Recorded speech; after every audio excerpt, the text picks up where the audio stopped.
Don't worry, camera will only stay on me. Except, actually, this afternoon, we had our class, this afternoon's level 6 class. And one of the students, during the break, when I was gone, sang Beatles song. So, I guess, yeah, if someone wants to be on, that's fine with me too. So, how is everyone today? Doing well? Yeah? Good weekend? So bad weekend?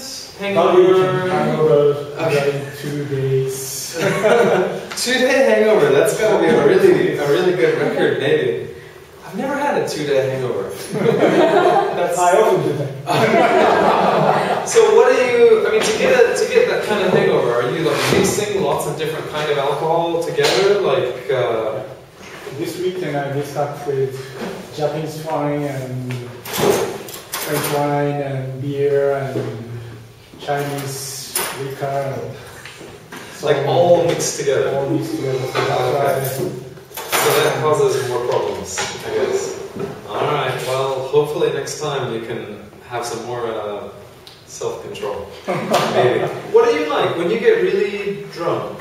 When you drink a lot, are you really cheerful, energy, or you kind of really relaxed, really kind of mellow? Bust up my stress. Yeah. So the stress melts away. Can you remember after I wake up, the another stress comes on me. So I'll be relaxed all day. Better? Good weekends? One day I walk. Okay. And one day good holiday. Okay. So what did you do for the day off? Day off? Yeah. I went to cafe. Okay. 3 cafes. 3 cafes in one day? Yes. So with meeting friends or just relaxing on your own? Oh, with friends. Yeah, that's 3 cafes. So why 3 different places? We went to Kichijoji. Okay. There are many good cafes and restaurants. Yeah. So we want to go many places. So it was one group of friends to 3 cafes? Same. Oh, okay. Yeah, that's cool. Alright, so a lot of cafe. You say maybe cafe hopping. Cafe hopping. Cafe hopping. So hopping is like a rabbit or something, like jumping. But a lot of times if you go to a lot of different bars, or if you go to a lot of different cafes, you can say cafe hopping or bar hopping. So bar hopping is more common. Yeah, like in England or something. If you say like last weekend I went bar hopping, that's a very common phrase.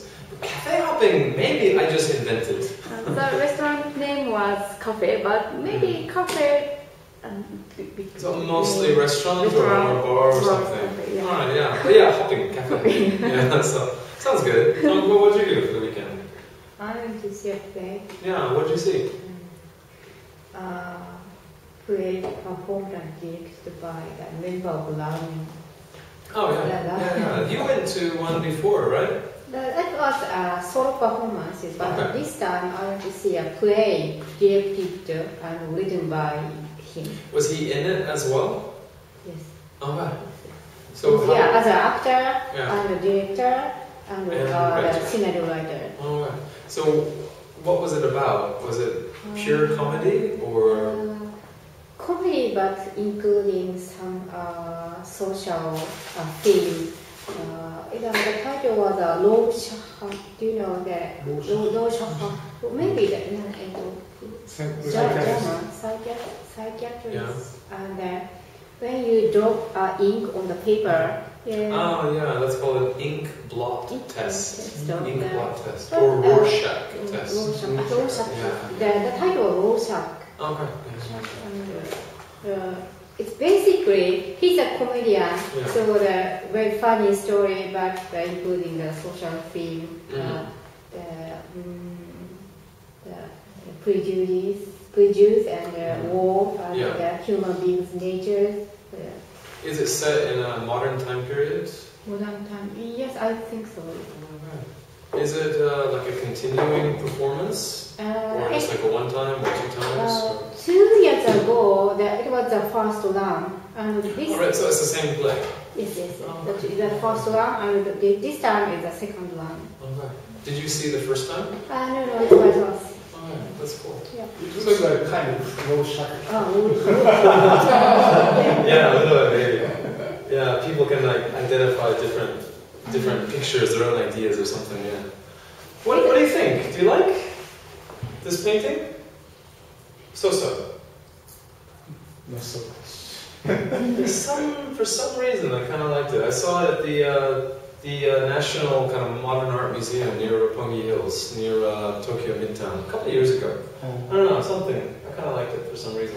Basically, the low shot means the symmetry. Yeah, it's symmetrical and no identifiable kind of objects.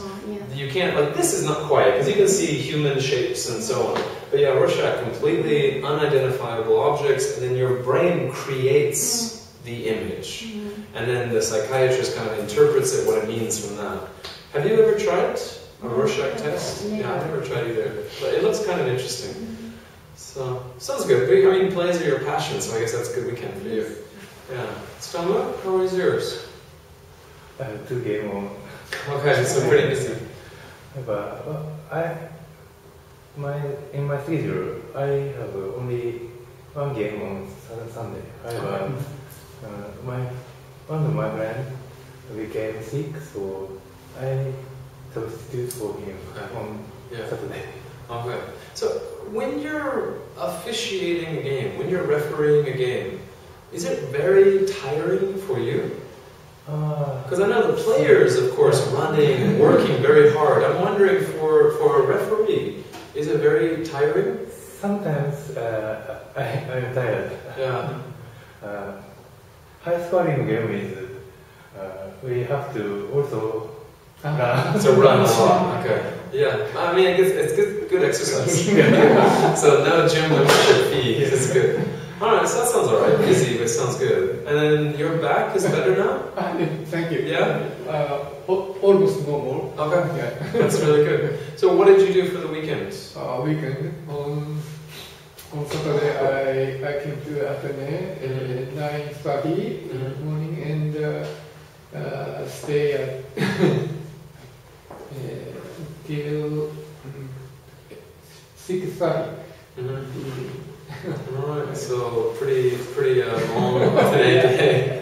And then on Sunday? Sunday I have to review the Athene's composition. So yeah, everything is focused on your language skills. So yeah, that's good though. Alright, so last week, did I give you the article talking about history? Did we do history? Yeah. Can you remind me, how much did we do? Did we do the discussion? Have we looked at this, or did I simply give it to you? One copy. Does anyone else have this? I see Yama has it. Anyone else? No? Okay, so Yama, remind me. Sorry, I've done this with another group or two. Did we do the first questions? Not yet. The discussion, not yet. Not yet. Alright, so I guess probably the homework I assigned was to look at some of the questions that you are more interested in discussing. Because there's 20. There's 20 discussion questions. It's too many for this kind of class right now. So I just want you to choose a few of the questions. For example, maybe number 2, did you like studying history at school? Like when you were in high school, junior high school, studying history books. Was it interesting? Was it fun? Curious about, world history? What period of history interests you the most? To be honest, American history, I'm not very interested in American history. Somehow in my brain, everything is black and white. Like when I was a child, I'd see pictures of history books. Everything was black and white. So in my brain, when I imagine American history, everything's black and white.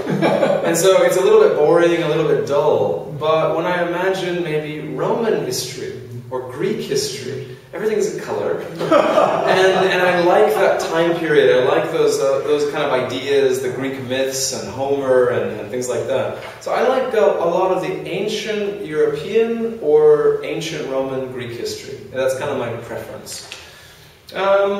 Maybe number 5, number 6. What do you know about the early history of your country? So Japanese history started what? Maybe 3,000 years ago?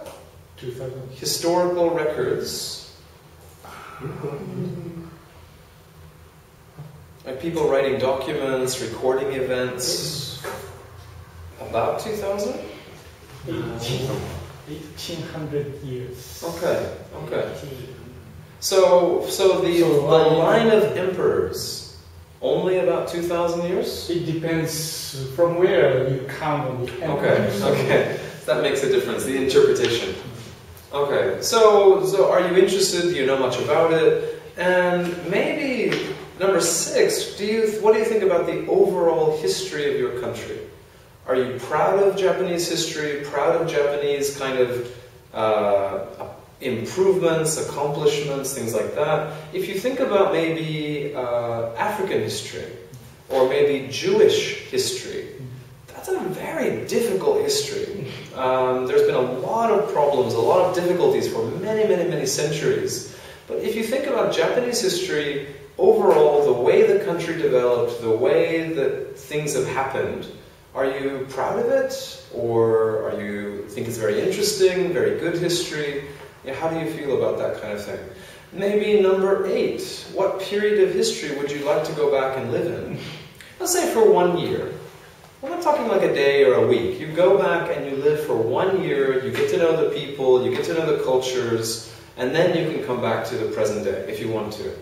Like, how far would you like to go back? In other classes, a lot of people here said maybe Edo, or maybe even farther, back to maybe like the Kamakura period or something. But I don't know, for you, when do you think would be a good time in history to visit, to live, interesting time? So for maybe about, let's just say 15 minutes, I'd like you to work on this discussion. Of course, don't try to answer every question. Skip several questions, focus on the ones you think are a little more interesting, and then we'll take a look at the listening afterwards. Okay, so just for a little bit, see how much you can get. I guess you can start with me. Okay, we have about 10 minutes. So what I'd like to focus on now before we take our break is I'd like to do the vocabulary sections. So page 52, 53, and then maybe a little bit on page 54. And then if you can do the listening. Well, I don't know actually. The listening is on the website, but do you have access? Do you have access to the internet? You still don't have access. Okay. So, alright, maybe we need to listen at least some in class as well. But it's on the website as well. Anyway,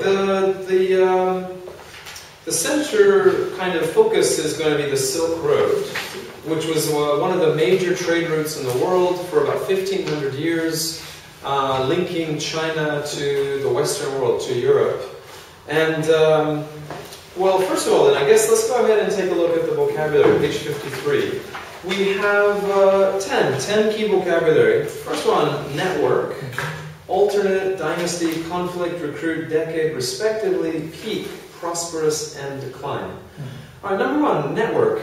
If you talk about a network today, most people assume you're talking about computers, like Wi-Fi, internet networks, and so on. But if you're talking about a network of roads, or a network of paths, or a network of business connections, you're basically talking about connections. So, linked things. So if you have, like in your city or in your country, you see all the roads, but they're all kind of connected together, you say it's a road network, a network of roads. Number 2, alternate. Alternate just means a secondary choice, a secondary option. So maybe your first choice is to take this road, but if there's too much traffic, if there's too many problems, if they're doing road construction, you choose an alternate road, a road that works as well. Alternative also describes maybe like pop culture, like music. In America, alternative rock music, things like that. Dynasty. Dynasty is generally only talking about China, talking about a Chinese ruling family or ruling group of people. So kind of like they inherit their power. So you have the first person that gains power, maybe through some kind of military coup, but then when they die, they give power to their son or their daughter, and it kind of passes on for maybe several hundred years. If it's a very successful dynasty, it could last a long time. So in this sentence, it says the Han Dynasty controlled China for nearly 400 years. Number 4, conflict. Two conflict can simply mean maybe things don't fit together. Let's say you have a schedule, and maybe you have an appointment at 9 o'clock, and then you have an appointment at 9:30, but the timing doesn't work out. You say it's a conflicting schedule. But in this vocabulary, it's just talking about a war or a fight. So a conflict as a noun usually just means fighting. So in a conflict with Mongol invaders. Conflict doesn't have to be a big declared war. It doesn't have to be something really major. It can be a small kind of fighting in just certain areas. Recruit. So yeah, these days recruiting is often talking about maybe business. You have a company, a big Japanese company, Recruit, trying to get workers to come into businesses. But here recruiting would be to try to convince or to try to get people to join your army, to join your military. You use it the same today. For example, my brother, he was in the army in America for 4 years, and the last year of his service, his job was actually to try to talk to young people to try to get them to join the military. He was very bad at his job because he didn't have strong motivation. He didn't like the army, so he always felt really guilty. If he's talking to young people about joining the army, he's not enthusiastic, he's not really convincing, so he wasn't very good at his job. But and finally he left and he was happy he was gone. But to recruit means to try to make someone or convince someone to join your army, join your company, things like that. Decade just means 10 years, that's it. Respectively kind of means each. So both things. So as the Silk Road developed, the Romans and the Chinese were pushing east and west respectively. Both of them doing the same, each of them doing the same. Number 8. The years of the Tang Dynasty were the peak period for the Silk Road. Alright, peak. We've actually looked at this word before, when we were doing an article before. Do you remember heyday? Heyday. Yeah? Remember? Okay, so heyday, if you're talking about a country or a company, it's at its most successful. Or for a person, their body, their health, they're in their prime. Peak, it means the same thing. It means at its most successful, at its highest point. So let's go back and see if we can find this really quick. Okay. So heyday was the word we looked at before in one of the other articles. And then for synonyms, you get, first one is peak. Peak, pinnacle, prime, culmination, golden age. So you can do the same one. The golden age of the Silk Road was during the Tang Dynasty, or during the peak time. Number 9, prosperous. Prosperous basically just means successful, usually concerning just financial, money. So if you're doing really well financially, you say you're a very prosperous businessman or businesswoman, or maybe the country is very prosperous recently. So prosperous synonyms: booming, thriving, flourishing, successful, wealthy, well-to-do. All of these would match really well. So, and then the last one, decline. Decline just describes a situation where something drops, something decreases. So a decline in revenue, a decline in numbers, a decline in temperature, any of these, just it's moving down. Alright, so the vocabulary sentences down below.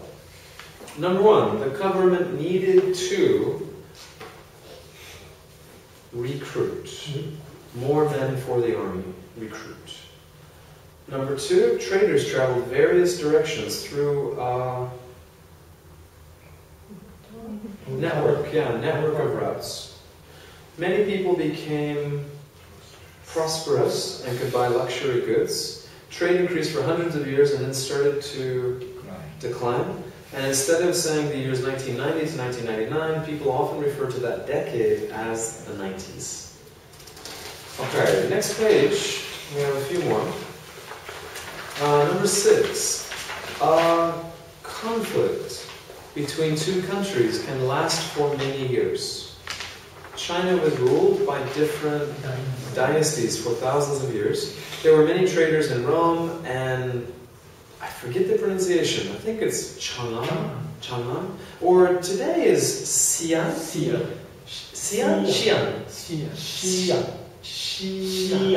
Xi'an. No. I'll never learn Chinese, I'm afraid. Alright, so looking at the map, really briefly, let's see if we can map out exactly where that is. So I guess that would be here. So I guess here.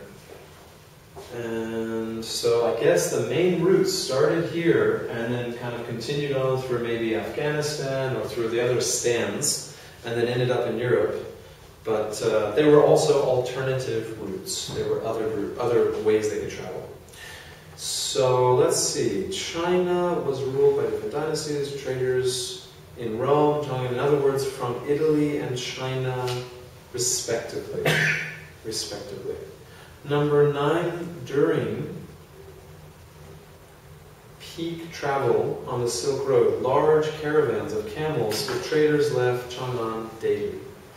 And a bad sandstorm developed in the desert, so the traders took an alternative route. Okay, one more section, we'll take a break. Section C is just asking you to fill in the correct prepositions. So, the first one, the Han Dynasty, was in power for several hundred years. In power. Okay, with your partners, see if you can finish the other 6. So, which prepositions should fit the most in these sentences?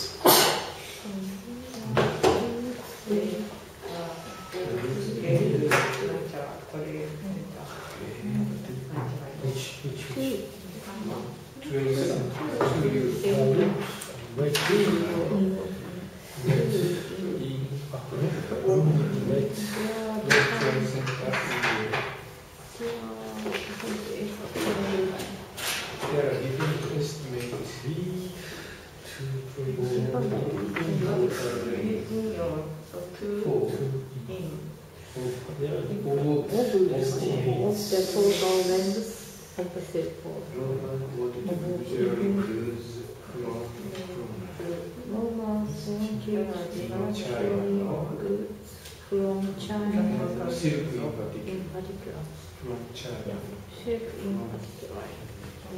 It was refined between China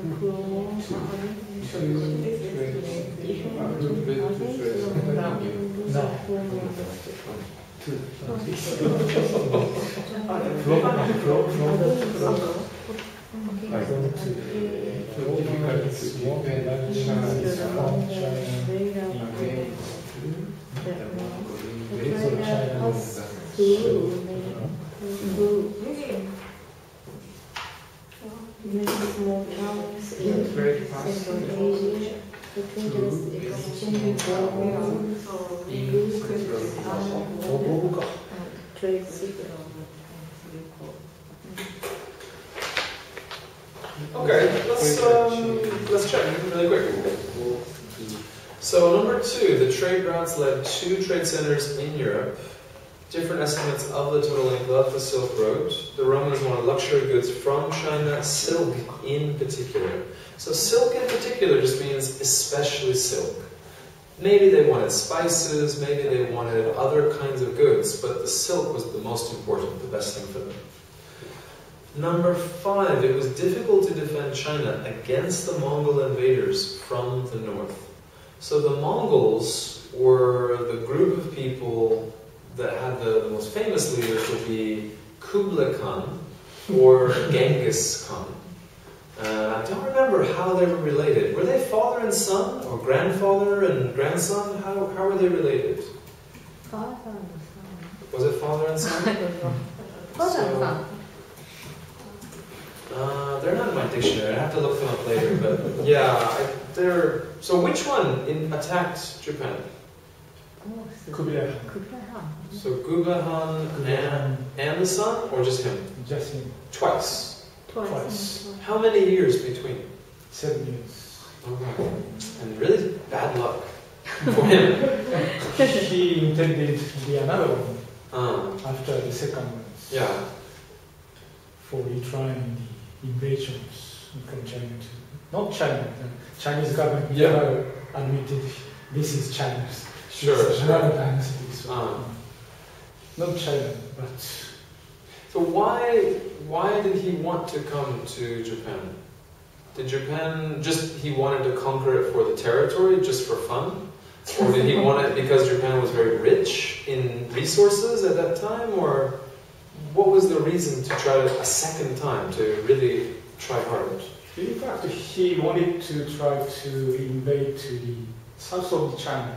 Now, first of all, he tried another route to the south of China. Oh, okay. So that's a normal way to attack somewhere.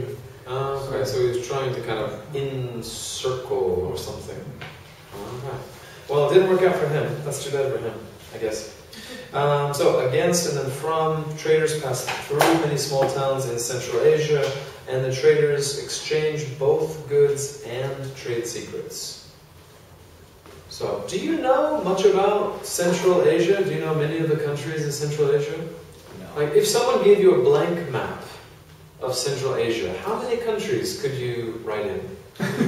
Central Asia.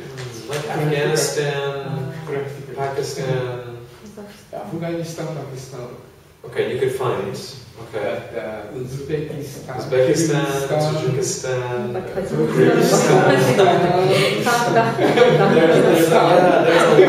There's a lot of stands. So you've got India, that's easy, but then you've got Pakistan, Afghanistan, Turkmenistan up here, Uzbekistan, and then how do you pronounce this one? Kyrgyzstan? Kyrgyzstan, Tajikistan. Yeah, I don't know how people can remember those. But although one of my students, his friend, recently went to Uzbekistan, he said it was very nice. He said it was a really beautiful country. But then this morning, I was reading a newspaper article about a TV reporter. She was kidnapped, and so the men threatened to kill her, we're going to kill you, and they were like threatening her. And then they said, actually, joke, we're from like a rival company, like a rival TV company. It's just a joke, we're just kidding. And so she's suing them and hoping to like get them in prison or something. Or maybe a little bit of a wild country, maybe. But anyway, the next two parts are going to be listening section. How many of you have access to the audio online? So, Yama, have you listened online before?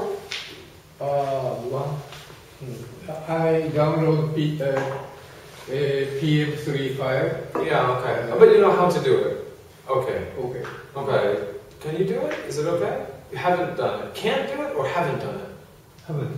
Okay. Have you tried?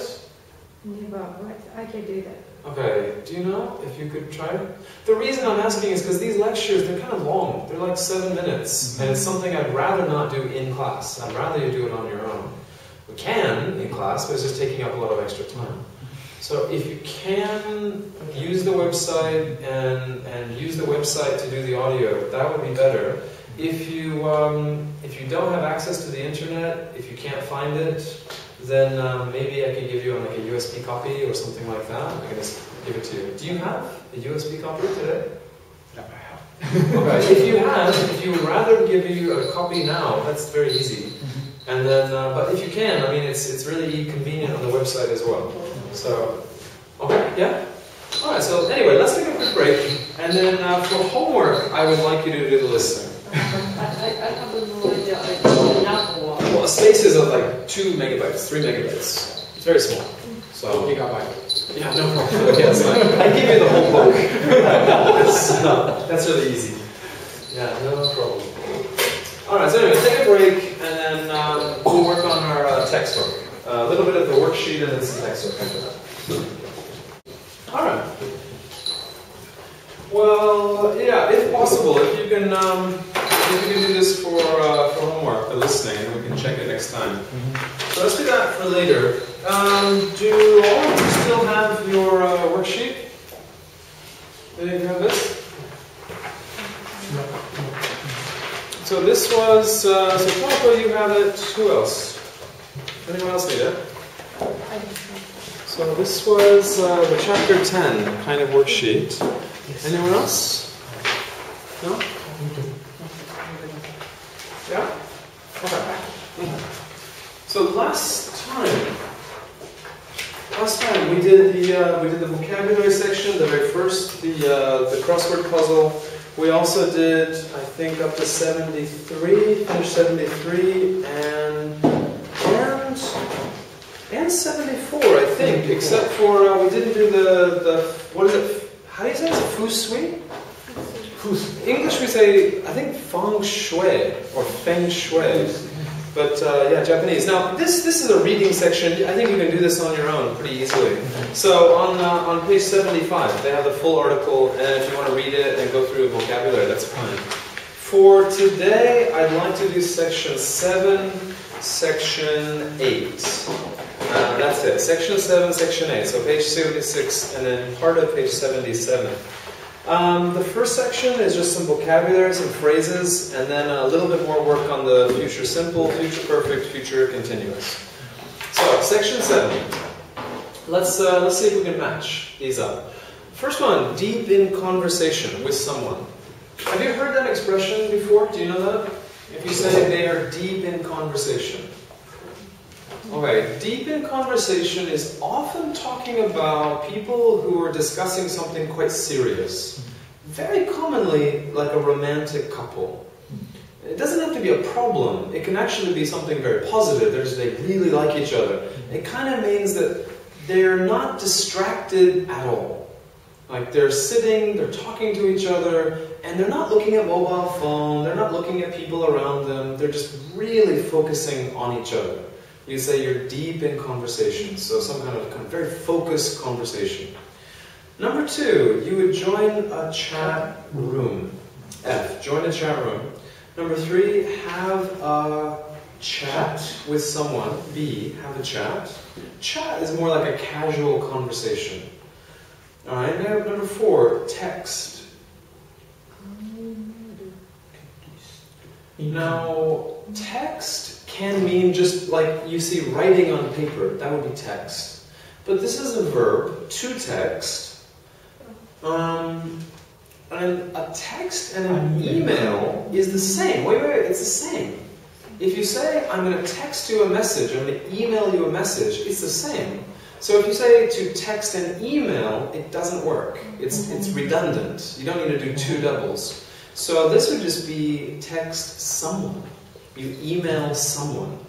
So you send a text to someone. That would be A. Text someone. Text means always email someone. Well, okay, 10 years ago, it wasn't considered email because it was only between phone.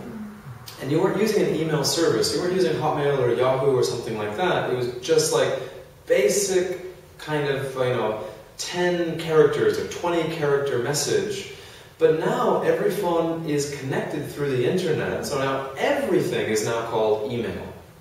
But some people, if they got a mobile phone in the very beginning, they still say, I'm sending a text. Basically means a phone-based internet message is a text. If you're writing on a keyboard, if you're writing on a computer, you never say text. If you're writing with a phone, any kind of service you say is a text, especially in England. English people usually say text. So, text someone. Number 5, improve your communication skills. Keep in touch with someone. Have a lot in common. J, have a lot in common with someone. Catch up with. Catch up with. Catch up means that you know the person, but you haven't seen them for a while, maybe a month or a year or 2 years, and then you're telling each other recent information, recent news. You say you're catching up. Number 9, get on. get on well with someone, and then forward an email to someone. So to forward, all I understand forward, I don't know if Japanese uses the same kind of expression, but if you have an email from maybe a friend or a coworker or something, you think it's interesting, so if you open up your email and you have maybe your messages, if I think, oh, this is interesting email, and then I can send this button, and it will let me reply or forward. So to forward means I can send that email to other people. That would be called to forward a message. You don't say transfer or... Not forward, always forward. Yeah, forward something. Same thing with a letter. Let's say someone used to live in my apartment, but then they move out, but one of their letters comes to my address. When I send it to them, you say you're forwarding the letter. You're forwarding the message. So it's the same expression. Alright, so let's take a look down at section B. So this is just using these phrases, kind of filling in the missing words. So number one, do you still keep in touch with people you used to know at school? Our boss is sending us on a course to improve our communication skills. Number three, it'll be good to catch up with Josh at dinner tomorrow. I haven't seen him for a while. I like Tina as a person, but I don't think we have a lot in common. I don't think we have a lot in common. So she's nice, she's good, but our hobbies, our ideas, our interests, they're really different. We don't have a lot in common.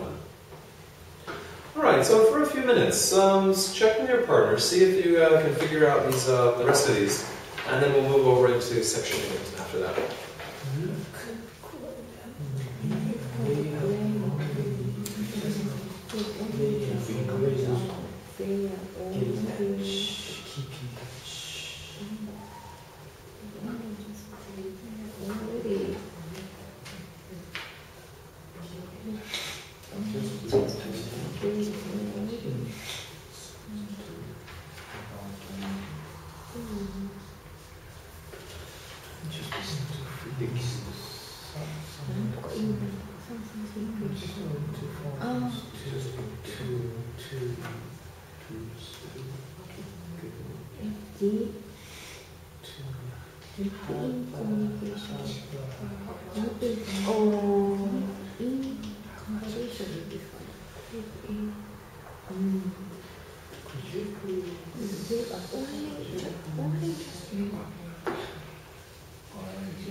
have a chat with your friends.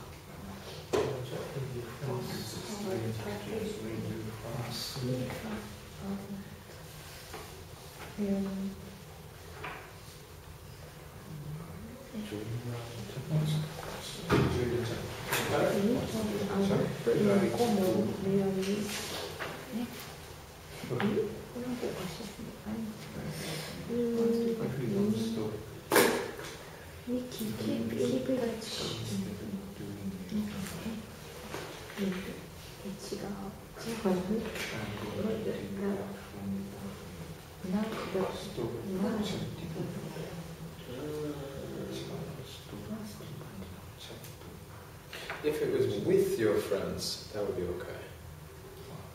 That is texting. Okay, let's go ahead and check. So number 5. Look at Craig and Megan. They've only just met, and they're already deep in conversation. Number 6. I'm going to phone Samine to have a chat about the wedding preparations. 7. Could you please forward this email to all the other people on the team? I didn't like Daryl at first, but we get on really well now. So, get on, I mean, it's 2 words, so they should have 2 spaces there, but they skipped it. So, get on really well now. Number 9, it's a strange experience when you first join a chat room, like talking to lots of invisible people. And if you don't stop texting your friends instead of doing your homework, I'm going to take that phone off you.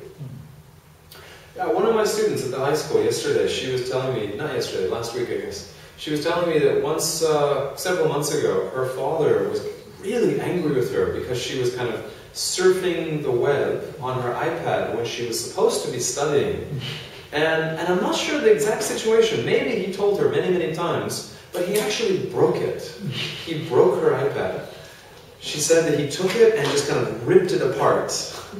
And then last week he bought her a new iPad. So maybe he felt really guilty or something. Now, British, they say, I'll take that phone off you. Americans would say, take that phone away from you. So just slightly different kind of wording. So off you or away from you. Last week I told my students that if I see mobile phone on their desk anymore, then I'll be counting them as absent. They'll have no attendance for that day. Because, yeah, for the last couple of months they're getting really kind of rude in using mobile phones like email or Facebook or something during class. So I finally said, absolutely no phones. If I see it on your desk, in your hand, anywhere, you're absent. Basically, it's only a threat, because the school won't let me count them absent. But they don't know that, so it's effective. All right, now the next section, section 8, is using the different future tenses, so either simple, perfect, or continuous. So let's do 1 or 2 together, and then I'd like you to see if you can do the rest of section 8 together with your partner. So number 1, do you think you will still be working for Nabucco in 5 years' time? Still be working in 5 years' time. 10 o'clock's fine. The meeting, but it doesn't matter if you come late. Okay, so it sounds like the meeting is actually going to start at maybe 9:30 or maybe 9 o'clock. But the person says, don't worry, 10 o'clock is fine.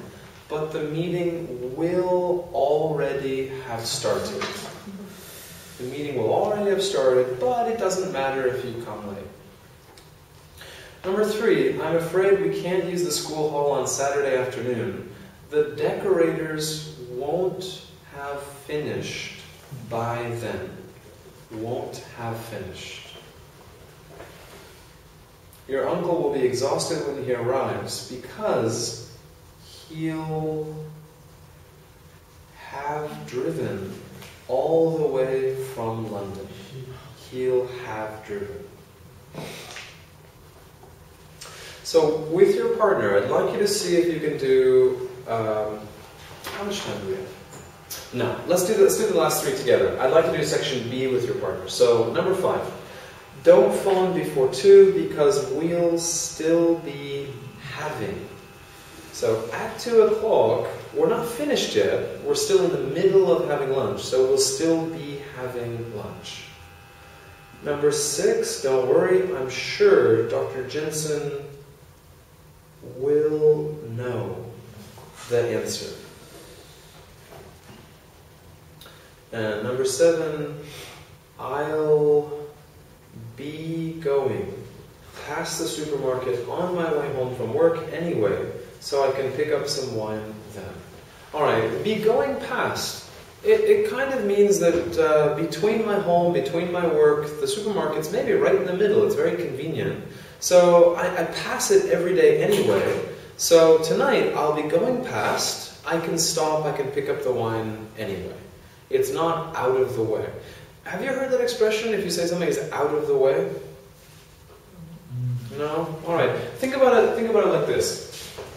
If you have your house here, and supermarkets here, and your office is here, when you're going home, maybe this is the most direct path, but it's kind of close. So you say it's not really out of the way. It's convenient. But let's say home's here, office here, whatever, and maybe the supermarket's over here. So you have to go all the way over here, then all the way over here. You say it's really out of the way. So out of the way.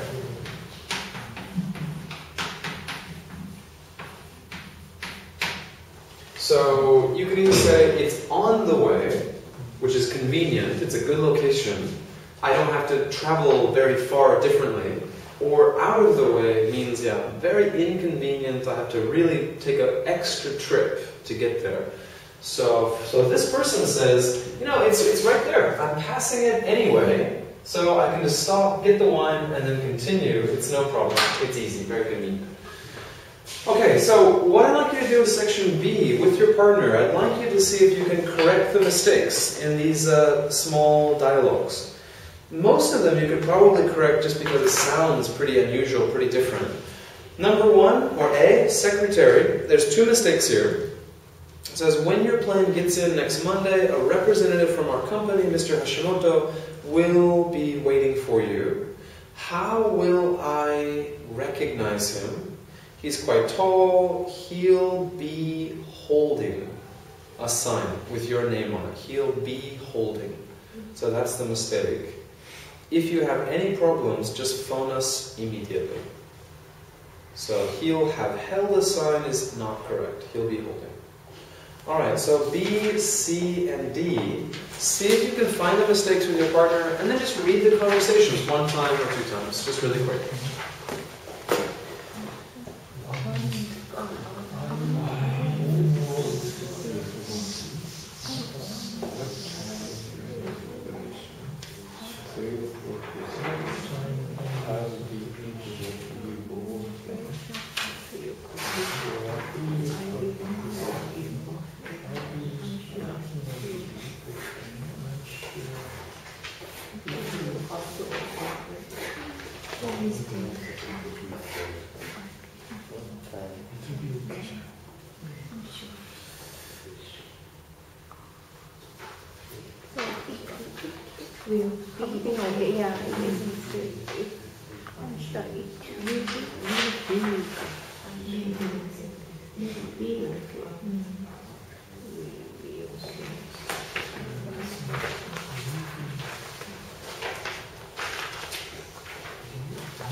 Will you be seeing her? Yeah, will you see her? Will you see her? Or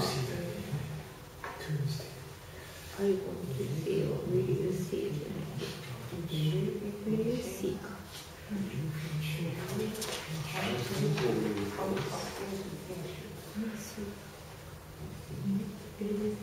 her?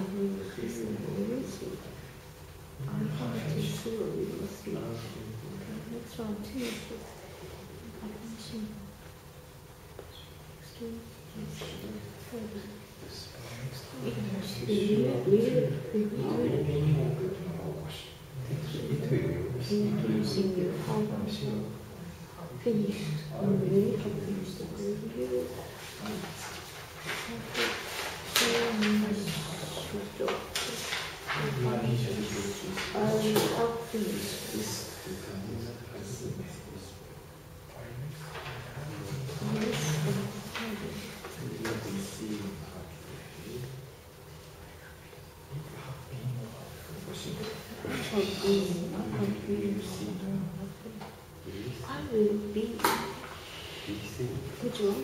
Yes, but next one. The two mistake. Yeah, yeah. So one mistake. We have to mistake. So next to it will have just. It will have the. Okay. It will on. Today, I have been in my way. So it will We don't have have so much confidence. Okay, let's check. Let's check. See what you got. All right. So B, number B. So I'm almost sick with worry. What time's Henry's operation? At 3 o'clock this afternoon. I'll be thinking of you both then. I'm sure it'll be okay. It'll be okay. Now, sick with worry. Sick here kind of means maybe nauseous. You feel like maybe you're going to throw up. You're so worried, you're so afraid. Kind of like my wife actually today. My wife had to go to the dentist today, and the dentist was describing what kind of thing he had to do to her last week. And all weekend she's been having almost nightmares.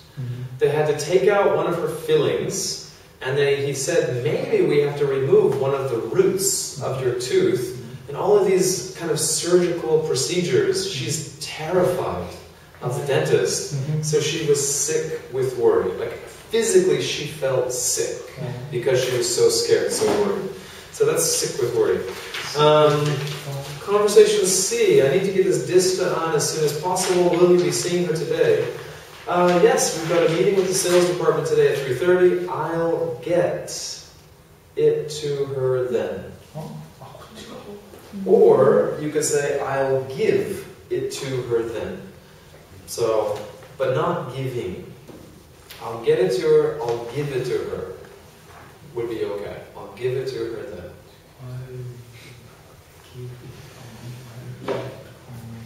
D. So D, first one is going to be future perfect. So will you have finished your final exams by this time next week? Will you have finished? Yes, by next Friday it'll all be over, thank goodness, and I'll be my normal self again. Okay, not bad? Okay, that's good. So the rest of the exercises on this worksheet, I'm not so interested in trying them in class. If you want to, if you have time, you can do them. And actually, there's the answer key is on the back. So all of the answers on the last page. So if you want to do the rest of the worksheet yourself, and then if you want to check your answers, that's fine. If you have any questions, just let me know. Give me a couple questions next time. But everything should be here on the sheet. So. Okay, so let's do at least one exercise from our main textbook, and then we'll finish up for today. We've got about 20 minutes. Last time we did to page 109. Is that right? Did we finish page 109? I think we got really close. So page 109, we did this section. I think we did this section, and I think we finished this, or basically enough. I want to focus today on page 110. 110 is kind of like a fantasy kind of topic. It's a little bit odd. The question is, well, very fantasy. I mean, if you could organize or plan a dinner party. So you want to, number one, look at the picture below. How many of the people do you recognize? What is strange or unusual about the picture? can you guess why the people are together at the dinner table? Okay, well, do you know all of these people or most of these people? So starting from the left with the earring, the cross earring, does everyone recognize him? Now these are called caricatures. Have you heard of a caricature? A caricature is a type of art, a type of cartoon, where they take some features of the people and expand, like exaggerate. So for example, if you saw caricatures of George Bush, his nose was always very long and pointy, his ears were always really sticking out like this. They kind of take some feature and then they make it much bigger than usual. So for me, maybe my dominant feature of my face is maybe my chin is kind of long. So if you see a caricature of me, my chin would probably be like here. That kind of art. They do this in a lot of political cartoons, both in America and England. It's a very popular kind of art form in newspapers, very common in newspapers. If you go to Paris, if you go to maybe, Sacré-Cœur, the church kind of on the hill, there's a lot of artists, like for tourists, lots of them do these kinds of drawings, this kind of painting. So anyway, caricature. So do you recognize? You should. Very famous. Beckham, yeah, David Beckham. Yeah, David Beckham. Alright, do you know the woman, the blue hair? Do you know her first name? Marge. Marge Simpson. Marge Simpson. Okay, number 3, the man in the middle. Nelson Mandela. Next one. Hillary Clinton. And last one there? Darwin. Yeah, Charles Darwin. Alright, how about the guy eating the hamburger? Elvis Presley. Alright, the woman, the back of her head? I don't know. I don't know either. Next man. No idea. Next man. Could be Churchill. Who did you think? Who do you think? Sorry, who is that? German Prime Minister. Okay. Possibly. I'm not sure. I'm just the bald head. I was guessing maybe Churchill, but I'm not sure. All right. So, what do you think if you could have dinner with these people all together? Do you think it would be fun, interesting, stressful, arguments, fighting? What would it be like to have these kind of people all together for one party, one dinner party? Lots of conflict will occur. Between who? Who would be the conflict? Between Clinton and Mandela. Really? You think so? First trouble, and then that's why I recommend this right bottom person as Carl Schmitt, the German chancellor. Why do you think there would be conflict between Mandela and Clinton? The political concept is completely different between these Okay. So how about between David Beckham and Charles Darwin? Do you think they would have an interesting conversation? Maybe silence. Maybe nothing to hear there. Or maybe Elvis and Clinton. Or Elvis and Marge Simpson. That would be a very interesting dinner party. So, alright, the listening is going to be 6 people describing, basically, from Elvis all the way through the main people here, describing why they would invite them to a dinner party, why they think they're interesting, what kind of details about them that they think are more fascinating. So take some notes, just write down the details you're able to catch, and then we'll check. And part of the homework will be probably, or if we have time, would be actually to try to make your own list. If you were going to have 5 people or 6 people, I mean, if you think about, we'd have to worry, we wouldn't, let's say, worry about language. Maybe everybody can speak the same language. But if you invited Jesus Christ, the Buddha, Muhammad, and all bring them together at one table, that would be a very interesting conversation, I think. What kind of prophets? Yeah, like Jesus and Moses and like... In that case, all of them insisted, I'm the only one who are the right... Probably, yeah. It might actually like turn into a fist fight, I don't know. But it could be quite interesting. So, but that's the secondary homework. Let's maybe just take a look at the listening for today.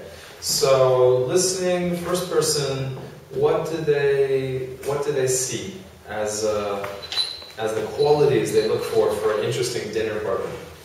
So let me turn this down a little bit. Module 10. Ah. Recording 1.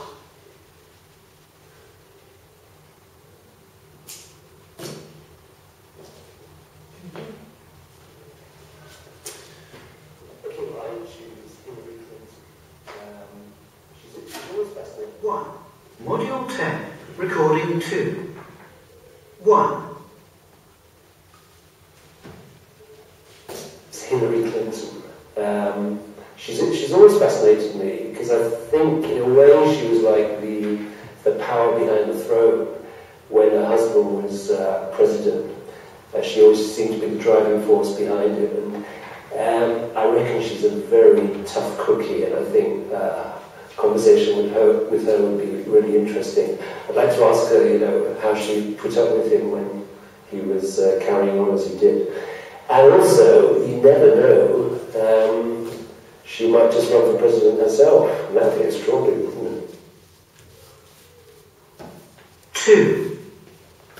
If I could invite anybody I wanted to a dinner party, I'd definitely invite David Beckham. Not only is he extremely good looking, but I'm sure he'd also have some funny stories to tell about people he's met and places that he's been. 3. Someone I'd really like to have around for dinner would be Marge Simpson from The Simpsons. And the reason I choose her is because I think she's had the most amazing experiences when you think about what happens to them every week in those programs. The fact that she's got really strong opinions on most topics, and I think it'd be interesting to sit down and argue with her. And also because she's it's kind of long-suffering. She kind of has this awful time with Homer and with Bart, and I think it'd be wonderful just to be able to give her a good meal and a glass of wine and say, Marge, it's okay, you're with friends, let's have a chat or something. 4. I'd like to invite Elvis Presley for dinner because he was just a fantastic songwriter and also really quite a curious human being, because he was so talented, and I think he got he was one of the first really famous people, and it would just be really interesting to know how that affected his life and what he thought of the whole thing about being famous, and I think it'd be great to talk to him. 5. The person I would like to invite for dinner is Nelson Mandela. As everyone knows, he's the former president of South Africa, and he spent 27 years imprisoned on Robben Island for standing up for his beliefs in the equality of all people and against apartheid. I think that must have taken tremendous courage and strength of character to do what he did and to endure all those years of privation when he was imprisoned. He comes across as a very sincere person, very down to earth, and just a lovely, warm human being. 6. One person I'd like to invite is Darwin, because his ideas nowadays seem so normal. I'd really love to talk to the person who thought of those ideas in the first place and to find out where he got the ideas from. Okay. Module 10, recording 3. Okay, so just with your partner, a minute, 2 minutes, see if you can compare why they liked these people. Any details you can remember. So why did they like? So what was number 1 was Clinton, and then Beckham, very short. Then what? Marge Simpson. Then maybe Mandela. Maybe after that was what? Elvis, and then finally Darwin.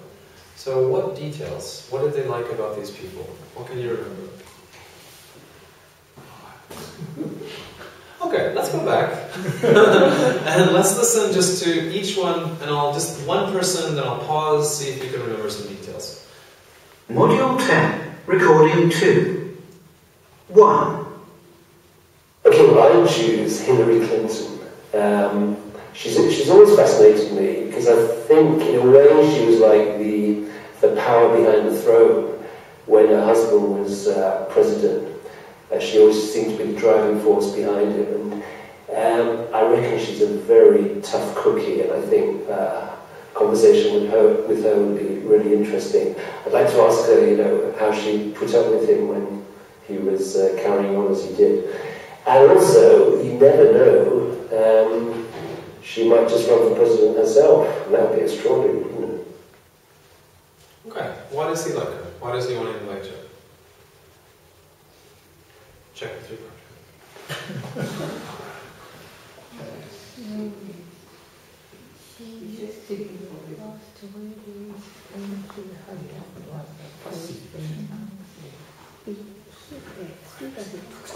Behind his other she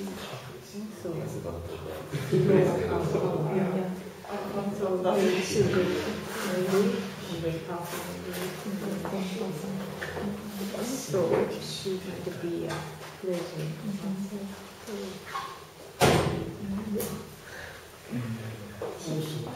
Speak of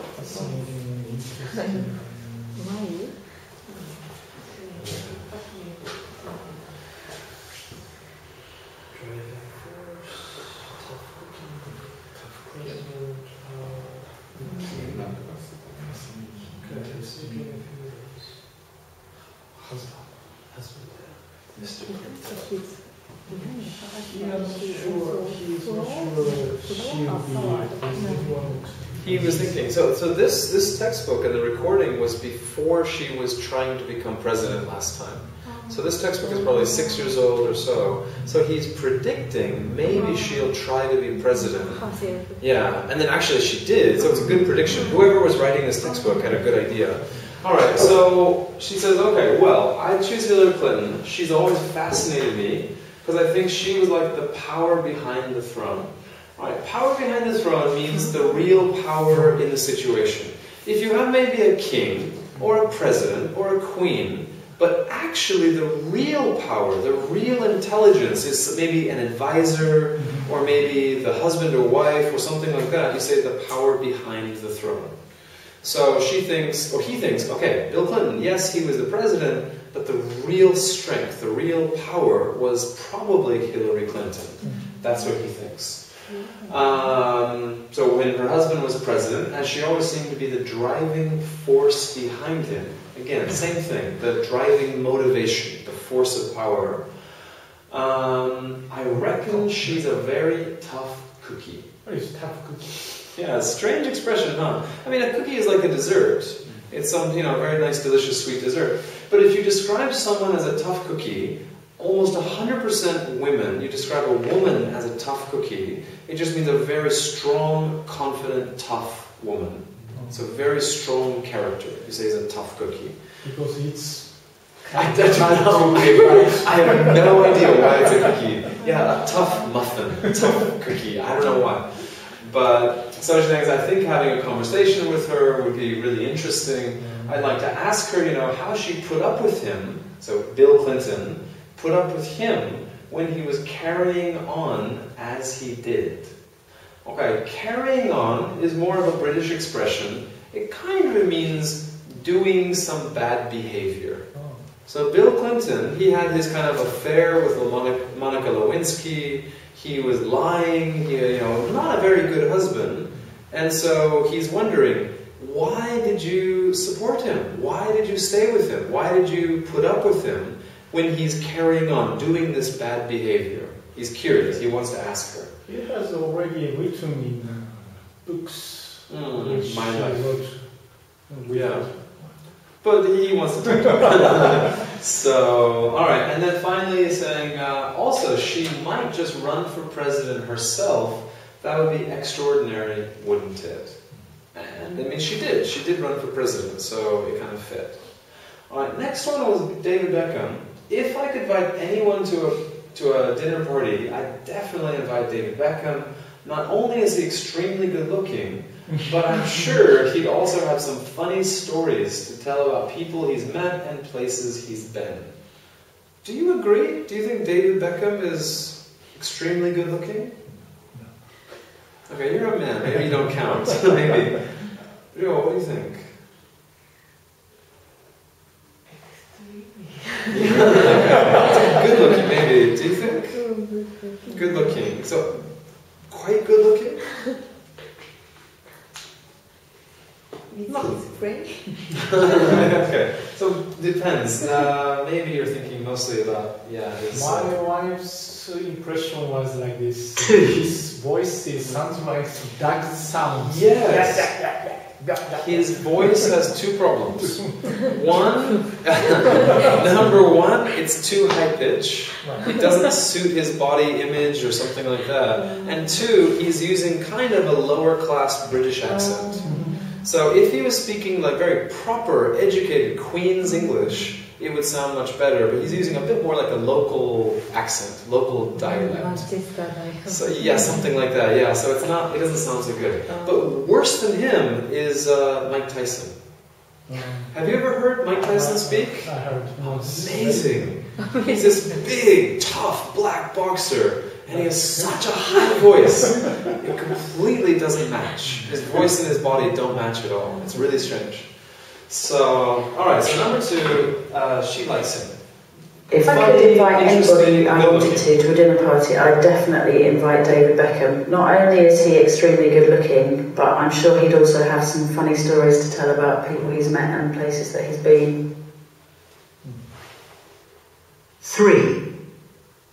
Someone I'd really like to have around for dinner would be Marge Simpson from The Simpsons. And the reason I choose her is because I think she's had the most amazing experiences when you think about what happens to them every week in those programs.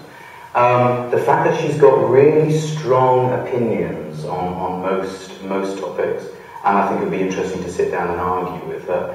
And also because she's so kind of long-suffering. She kind of has this awful time with Homer and with Bart, and I think it would be wonderful just to be able to give her a good meal and a glass of wine and say, you know, Marge, it's okay, you're with friends, let's have a chat or something. Okay, so why does he want to invite Marge Simpson? He wants to know what happened to next program. No, not quite that. He thinks she has lots of interesting experiences because if you watch The Simpsons, crazy things happen, lots of weird adventures and meeting strange people. So the TV series is really crazy and she has interesting experiences. So maybe talk to her about that. Also says she has very strong opinions about different subjects. So maybe she's interesting to discuss things with. Anything else? Long suffering. Yeah, long suffering. Do you know what that means? Have you heard that? Long suffering. Long suffering basically means very patient. It means you're very patient, you're very loyal. So if your husband or your children or something always cause you problems, but you never give up, you never stop loving them, you never abandon them, you say you're a very long-suffering person. So Marge Simpson, if you've never watched the show before, she's married to a man named Homer Simpson. Homer probably has an IQ of about 60, maybe, much below average. And he's always causing problems, he's always very stubborn and kind of doing stupid things. And then her son, Bart Simpson, is just a really, really big troublemaker. Always getting in trouble at school and causing problems and so on. So her life is very difficult, but she always helps her family, supports her family, patient with her family. She's long-suffering. So that would be the expression. So, alright, so Marge Simpson from The Simpsons. The reason I choose her is because she's had the most amazing experiences when you think about what happens to them every week on those programs, and the fact that she's got really strong opinions on most topics, and I think it would be really interesting to sit down and argue with her. Also because she's so kind of long-suffering, she kind of has this awful time with Homer and with Bart. Bart's her son. And I think it would be wonderful just, give her a good meal, glass of wine, say it's okay, you're with friends, just relax. So, on the TV show, she always has this stress, all these problems. So I want to be kind to her. I want to have sympathy. Come to my house, have a nice meal, relax, have some wine. Yeah, he's very, kind man maybe. Next one was Elvis Presley. And says he's a fantastic songwriter, curious human being, because he was so talented. I think he was one of the earliest, one of the first really famous people. It'd be really interesting to know how that affected his life, what he thought about the whole thing, about being famous. I think it'd be really great to talk to him. If you think about modern day, with satellite, broadcast TV, YouTube, all kinds of things like that, people become world famous all the time, very short time. But Elvis was one of the really first big superstars. And so she thinks maybe very interesting to talk to him about how he felt, how he reacted, how he dealt with the situation. Next person, Nelson Mandela. Everyone knows he's the former president of South Africa, spent 27 years imprisoned on Robben Island for standing up for his beliefs in the equality of all people and against apartheid. I think that must have taken tremendous courage and strength of character. Tremendous just means great, or very, or big. Amazing courage, strength of character, what he had to endure all those years of privation. Privation means a situation where you have to do without a lot of things like luxuries. So, nice food, nice place to sleep, nice people to talk to, entertainment. If you can't have those things, you say you're being privated. Is that a word? Private? I'm not sure, actually. I can't tell you. Privation is the noun, but the verb, what would that be? Could you use it as a regular verb or not? So, private. Private act. See, private is a little different. As a verb, is that a verb?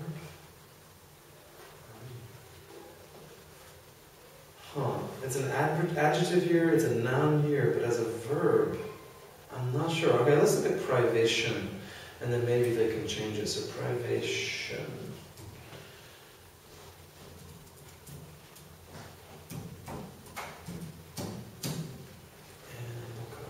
So privation. It's a state of being deprived. So it's deprived. Okay, so deprived would be your base verb. So you're deprived of something, especially or what is necessary for comfort. So if you're in jail, maybe it's very hard, you don't have a nice mattress, all of these things you'd say you're being deprived, or you're experiencing privation. Okay, so she thinks maybe Nelson Mandela, very interesting, very strong, and then when she says he comes across as a very sincere person, so sincere, very honest, very open person. You know what they're feeling. Down to earth, very practical, very normal person, lovely, warm human being. And last one, person I'd like to invite is Darwin, because his ideas nowadays seem so normal. I'd really love to talk to that person, to the person who thought those ideas in the first place, and to find out where he got the ideas from, like how he discovered or how he imagined those ideas. So, okay, so these are their groups, the group of people they'd like to invite. So for homework before Wednesday, just try to think of some interesting people you would like to invite for your dinner party. And then as a group, we'll see if we can decide maybe just a final list of 6 or 8 people. And so, and also in the book they talk about like who would you have them sit next to and things like that. So I mean, maybe you want to separate them. If you invite some scientists, let's say you invite maybe Jesus, do you put him next to Darwin? And they can discuss evolution and discuss religion and things, or things like that. So yeah, just think of some people you would like to talk to, that you'd like to have at a get-together like this. And then we'll talk about it a bit more on Wednesday. So, okay, so anyway, thank you very much. Have a nice night. And if you can, do the homework for the history, the Silk Road. If you don't have a chance, it's possible we can listen in class, but it's about 6.5 minutes. And yeah, I'd rather you do it for homework if possible, for that section.